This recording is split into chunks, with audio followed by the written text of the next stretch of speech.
Hey guys, welcome back to Free Car Repair. Thank you guys for watching and subscribing to the channel. Today will be super helpful video to any of you having a Ford F-150, that generation year 2015, 16, 17. If you need to find where the fuse for the radiator heater control valve is located, which fuse you need to check, where to buy cheap fuses from, why it's important to test fuses and relays, that way you don't waste time and money. That will be covered in this video today for your convenience. Make sure you stay until the end.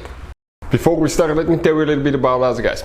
Every single car that we'll get here at the garage, we'll try to make every single fuse video and show you where it's located. Why we do that? Because if you're in the middle of the road, guys, in the middle of nowhere, and you need to find that fuse specifically, it will take you a shorter amount of time to just search for that video instead of looking for the manual in your glove box. And most of the times, people lose their manuals. And if you don't know which fuse, let's say, to replace for ignition coils, fuel injectors, fuel pump, you may be just stuck in the middle of nowhere. So that's why we are making all these videos, guys. We're constantly working here at the garage. We're taking things apart, as you can see.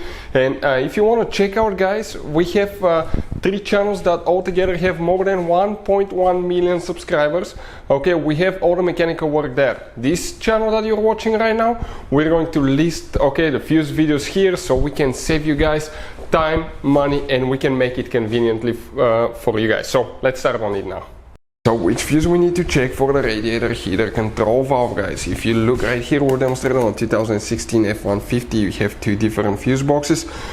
So we'll need to work on the fuse box that's located under the hood, and if you open your hood and you come right behind your car battery, you're going to see a fuse box cover that will look like that. You open that cover, guys, and once you open it, you will see a fuse box layout that looks just like this one. This is the front of your F150. This is towards the back, towards the windshield side. Before we continue, let's explain why it's important to test fuses and relays, that way you don't waste time and money. So let me explain why it's super important, guys, to test fuses. Fuses, not often you can see if they're burnt or they're good. Sometimes they may seem perfectly fine, you think it's a good fuse, you put it back in, and you end up spending money and time on parts and problems that do not exist, guys, when all you had to do, test your fuse, find out it's bad, replace it, fix your problem. So we will have a video how to test a fuse, different kinds of fuses, and how to test relays, guys. We're going to put the link in the description of the video below, specifically to that video. Please check it out.